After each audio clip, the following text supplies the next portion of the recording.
on Online for Authors, I'm chatting with Rebecca Wolf, author of Alive and Beating. Welcome, Rebecca. Welcome to you too. Thank you for having me. I really appreciate it.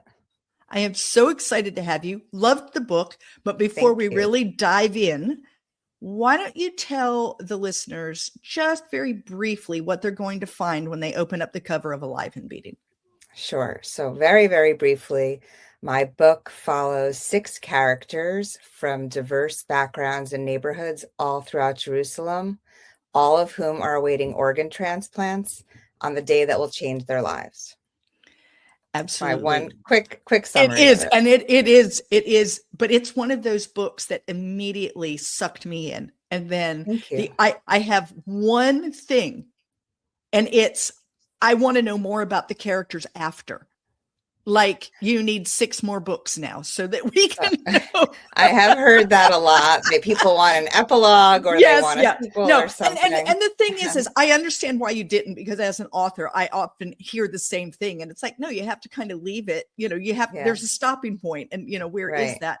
But there's part of me that I keep inventing stories in my head so that I can, know that all these people are okay. But anyway, why don't we jump into the why behind this story? What made you decide this was the story to write? Sure. So this story is fiction, but it's inspired by the true story of a friend of mine. Her name was Elisa Flato, and she was my friend. We met the first day of high school. We had lockers right next to each other. I was a little bit grumpy in the mornings, as some teenagers are. But she was not. And she actually had these, big eyes and giant dimples, and would greet me with a smile every morning. She was a fantastic person to share a locker next to, and really well liked. We didn't have a popularity contest, as I wrote in my book, but I would say everybody liked her because she just laughed all the time and didn't take herself too seriously, and was a very kind person. She did take her Judaism very seriously, though.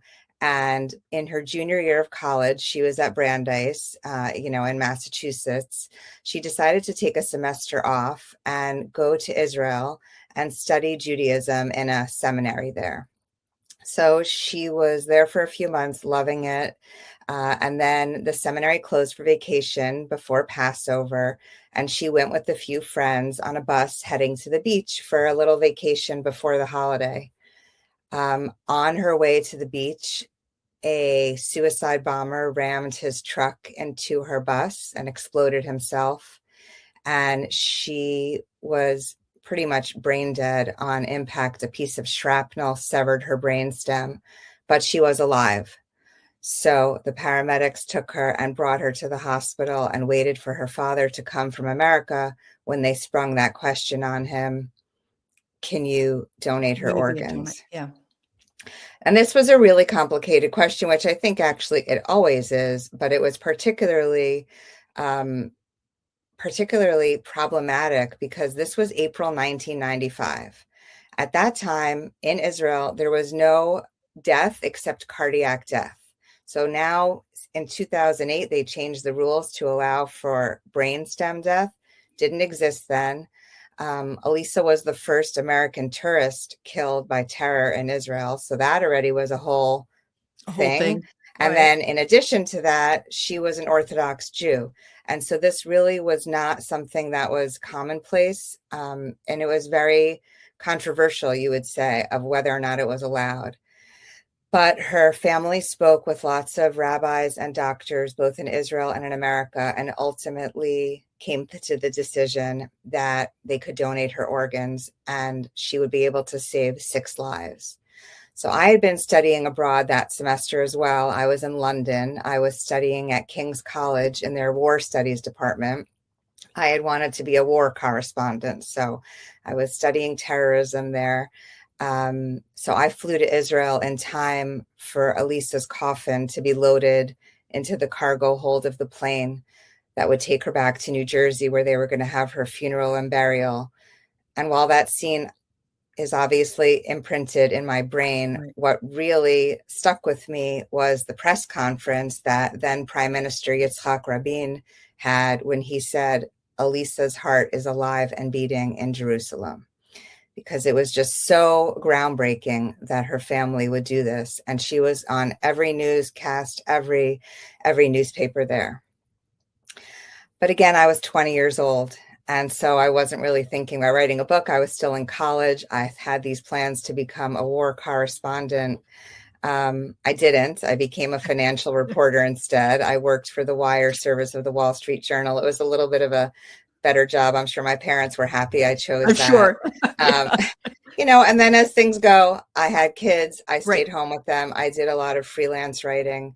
And probably somewhere around 10 years ago, when my kids were all in school full time, and I started to think, you know what, maybe I want to try writing a book.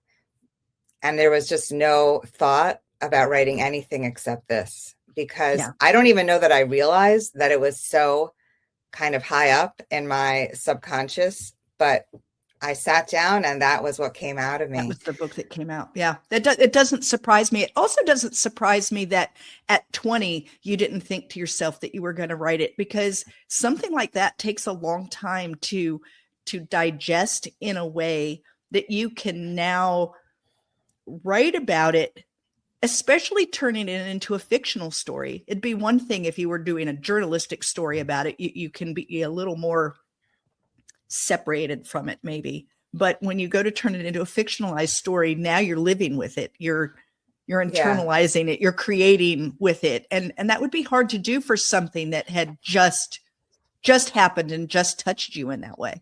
Right. That's true. Also, 30 years, it's almost 31 years now that have passed since then. As with any traumatic event, you process it, like you said, very differently. So I think at age 20, all I was thinking about was, oh my God, my friend is dead. And she was 20 years old. Yeah. Then I got a little older, especially when I became a mom. Then I started to feel for her parents. And I thought, oh my God, they lost their kid. And that was a whole nother level of mourning and feeling for her. Right. And then, unfortunately, I remember thinking at the time how awful it was, but maybe this will be the end, and this will be like the event that changes it and there's peace. Well, that hasn't happened. It's only gotten worse. And so I think as I started to think about that too, and how sad like that makes me all the time, I thought, what can we do to turn this into something? Because we're all the same. We are all human beings, Right. I've been saying, anytime I give a book talk, the quote on the back of my book from the transplant surgeon who was kind enough to blurb the book for me, it rings so true. And I think about it all the time. He said, the organs don't know where they're going. They don't care what color skin you have. They don't care what religion you are. They don't care what sexual orientation you are. Organs work for everyone because our bodies are all the same inside. And I just really I hang on to that. And that gives me hope that who knows what will be someday. But when I thought about that, that's when I thought, I have to write about Elisa, but I don't want to write her true story, because I have an opportunity here to handpick my recipients, to try to maybe teach a little bit without being too pedantic, about Jerusalem for people who might not know about it. And not only about Jerusalem, teach about different medical situations, teach about the concept of organ donation, teach about compassion for people who suffer from serious illness, because if you are lucky enough not to have that, you really can't imagine what a struggle every single day is. So that's how I decided this was like the springboard and the inspiration, but it is a fiction story. Right. And I knew it was fiction, because the truth is we often, people who donate organs don't know who they go to. Many times there's different, the HIPAA violations rules, and all the things. Right. And so I knew that, but I knew that I had read that it was, based on your friend.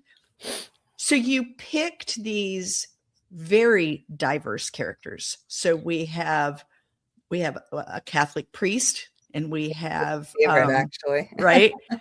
Do what? Yeah. I said he's actually one of my favorites. Yeah. Okay. So we have the Catholic priest, but we also have a young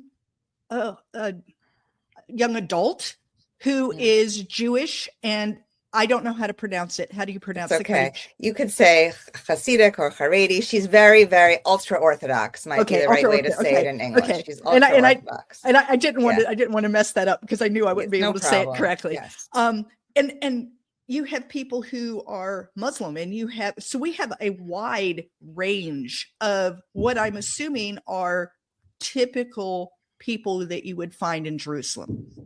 Yeah. And these are people who don't often get along with one another. And, they separate and segment themselves out. And yet they're all kind of bound by this one thing, which is they need an organ to survive. Right. And the taxi driver, don't forget. Yes, and the taxi driver the taxi driver who just kind of knows everybody, which I just absolutely loved. Right.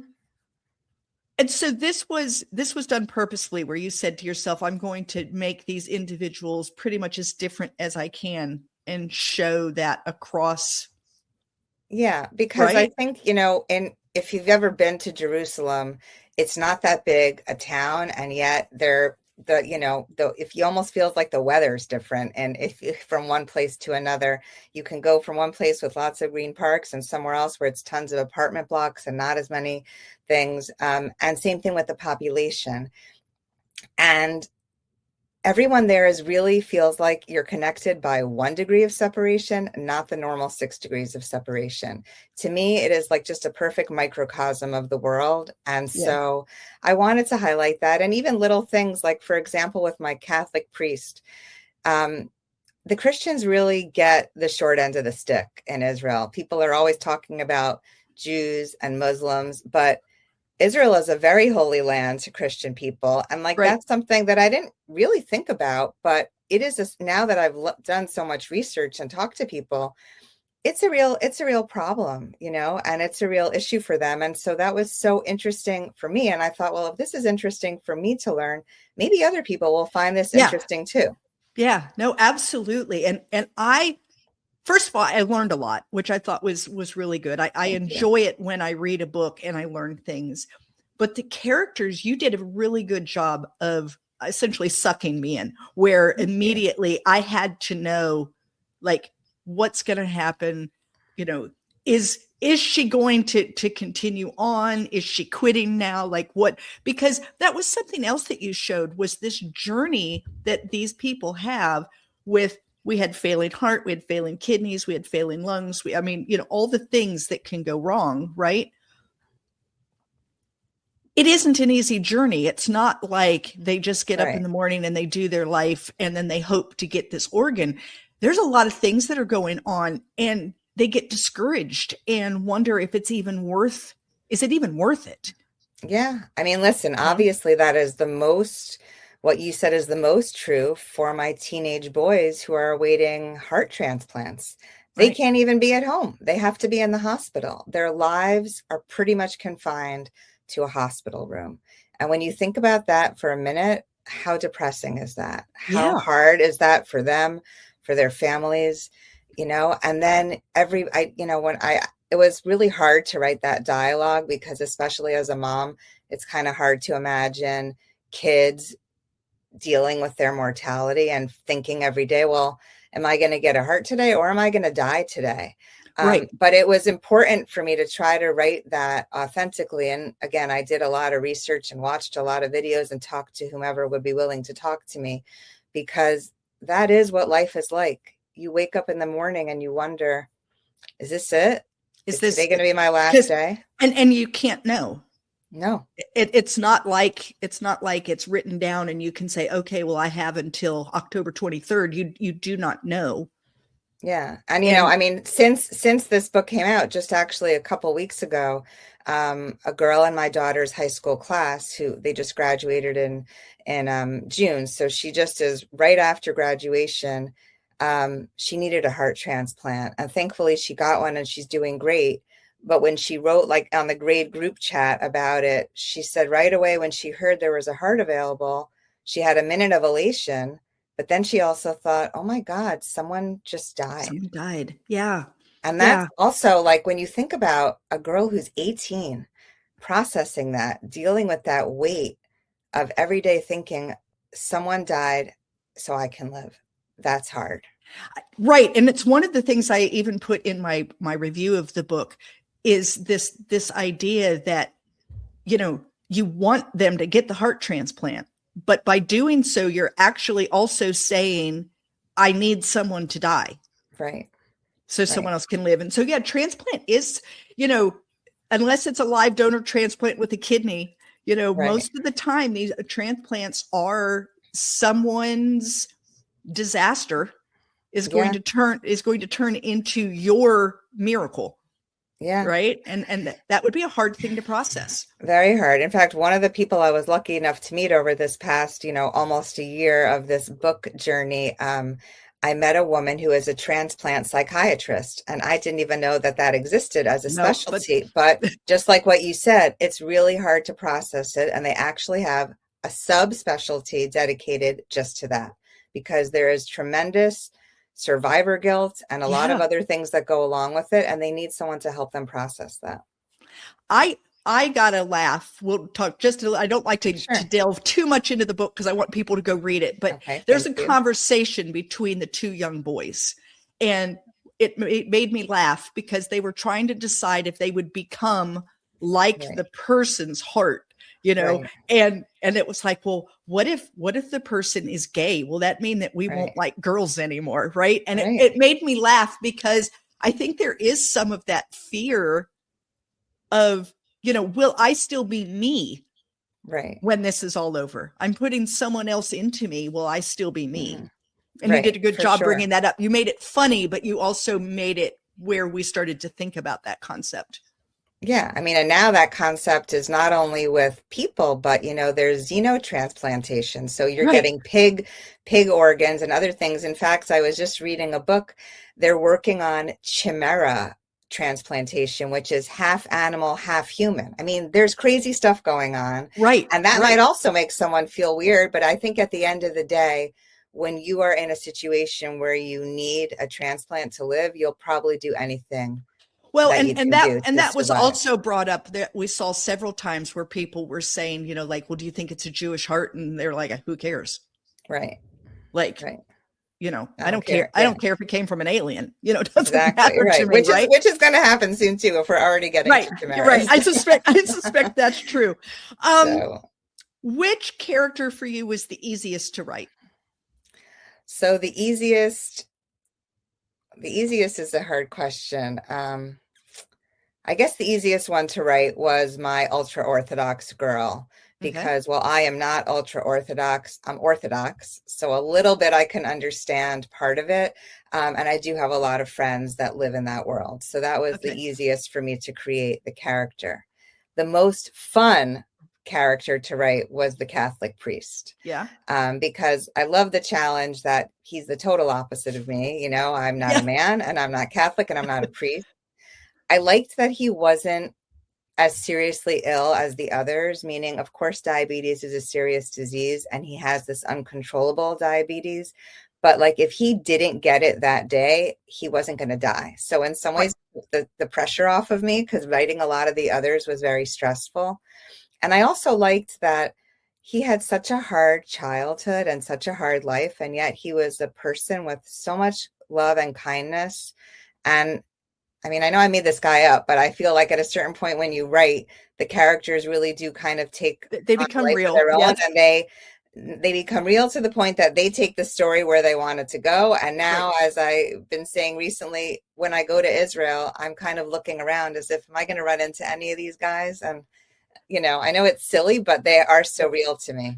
Well, and I know that you're saying it's silly, but as an author, I too, like, my characters live in my head. They become my friends. I eat breakfast with them in the morning. I know who they are. And you do kind of expect to see them. Yeah. You go into the situations and you're like, where are they? Like, they thanks for saying that. Because I don't feel as crazy. No, it does feel crazy, but I don't think it is. I really think it has to do with they become so real. You did such a good job creating the characters that made me want to continue reading, made me worry about them, made me create stories about them after the book was over. How could you not expect them to show up? Well, I appreciate that. I remember reading an interview with J.K. Rowling, who in my head is one of the greatest writers ever. Whether or not you like Harry Potter and you like the book, she created a world. Like, to Yeah. have that imagination, I'm just so jealous of it. But anyway, I was reading an interview with her where she said she gives such a backstory to all the characters, to the point that she can know the character's second cousin or a great uncle, and it never makes it into the book. But she has to give it that much backstory so that when she's actually writing something, she understands the character so well that it becomes authentic. And, I tried to channel that a little bit, like with this Severin, my Catholic priest. You never see him in Ireland. He only talks about his childhood. But in my head, I really tried to think about him as a kid and like, what was it like to live with these nuns and without parents, etc., because I wanted to try to like understand him a little more. Yeah.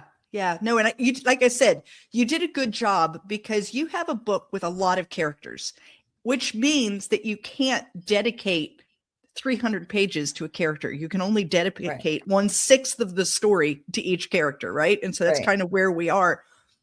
And then to be able to get your readers to feel that attached to not just one or two of the characters, but to all of the characters, you did a really good job of that.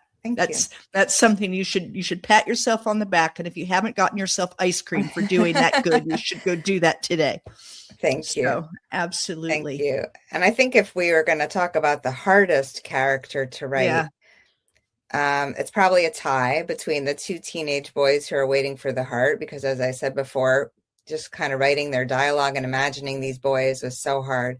Yeah. But I also really felt for my mother, Yael, who is the one who is waiting for a lung transplant, because I looked at her and I thought, this woman is really between a rock and a hard place.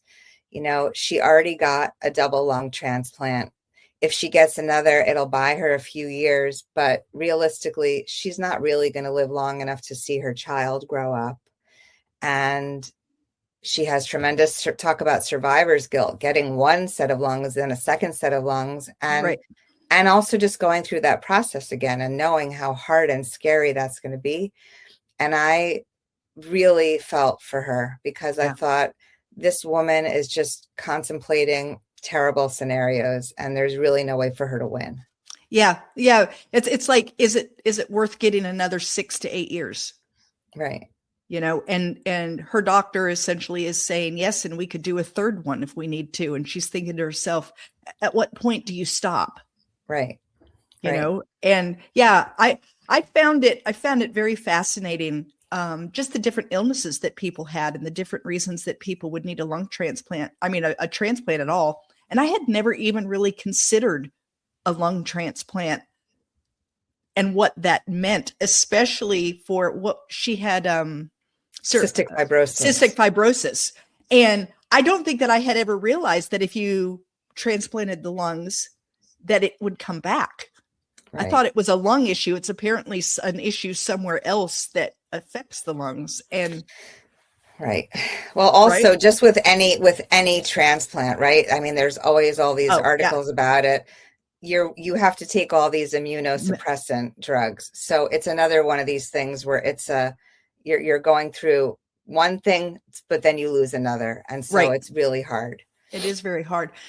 I'm assuming that the research was pretty intense on this in order to get all of the medical stuff correct. Yeah, right? The research was intense. I mean, I'm a librarian's daughter, so I did grow up doing a lot of research, and I'm old enough that we didn't just type in on something on a computer. You had to go to the library and take out lots of different books and use like microfiche and all those other things that people that are younger than me are thinking, I don't know what that is. Right. But I really enjoyed it because I learned so much, and I read lots of different things that I never would have read otherwise.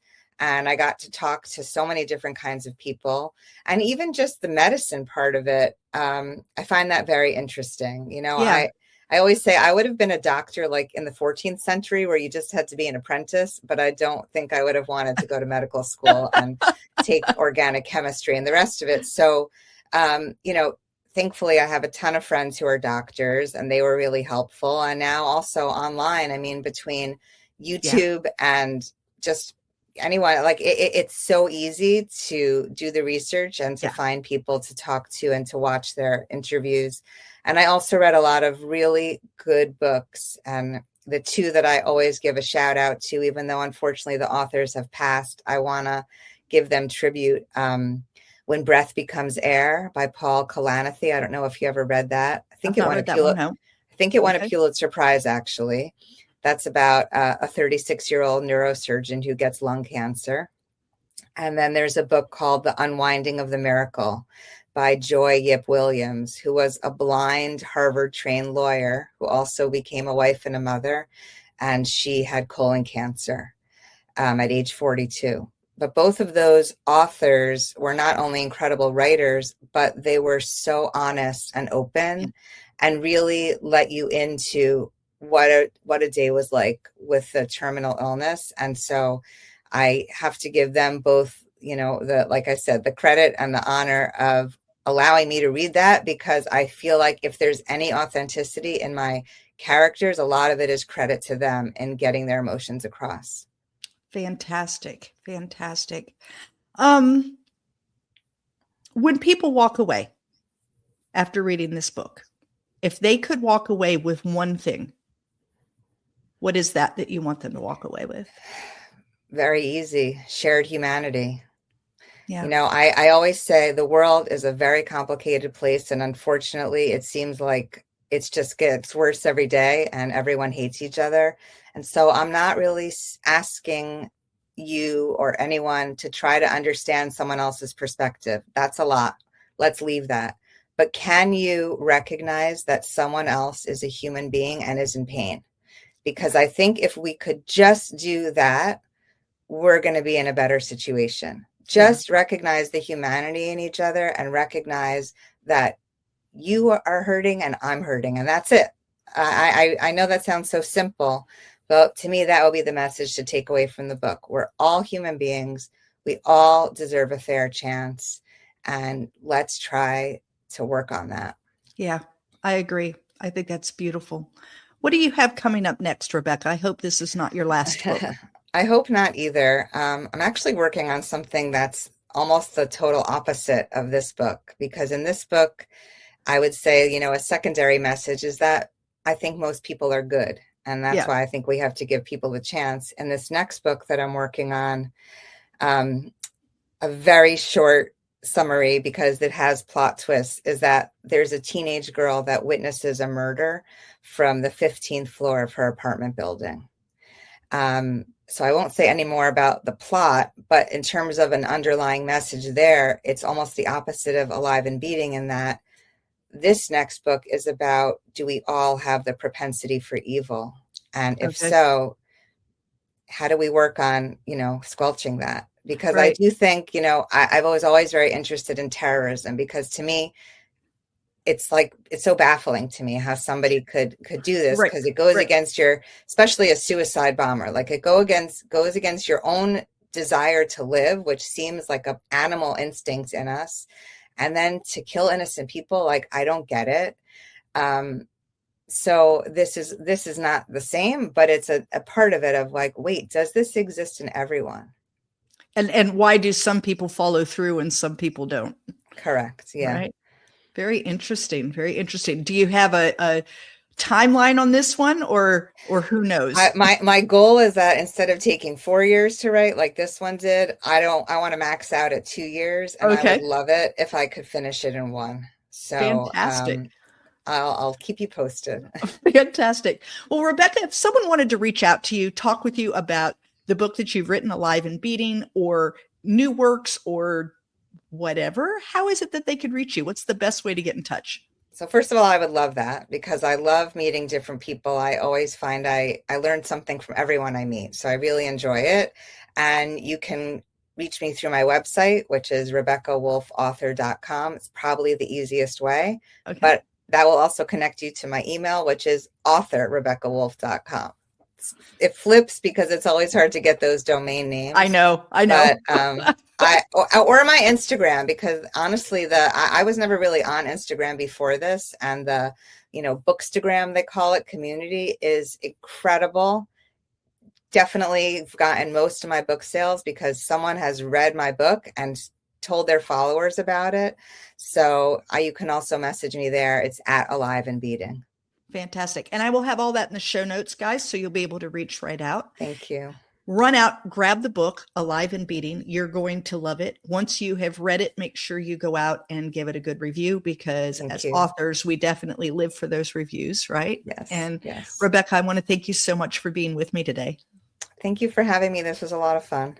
Thank you for listening to Online for Authors, where I, Terry M. Brown, author of character-driven fiction and host of the podcast, introduce readers to characters they'd love to invite to lunch. Tune in next Tuesday for another podcast episode.